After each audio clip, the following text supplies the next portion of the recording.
नरेंद्र मोदी महोदयः अर्जुन इव अर्जुनः इन्द्रावतारः श्रीमध्वाचार्याः वदन्ति अर्जुने नरावेशः वर्तते।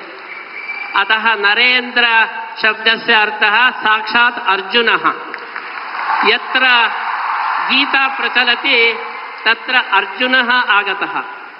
अतः अर्जुन आगमनेन अस्माकं लक्षकण्ठगीता समर्पणं सम्पूर्णम् इति वयं भावयामः। नरेंद्र मोदी महोदयः 14 वर्षानन्तरम् अत्र आगताः।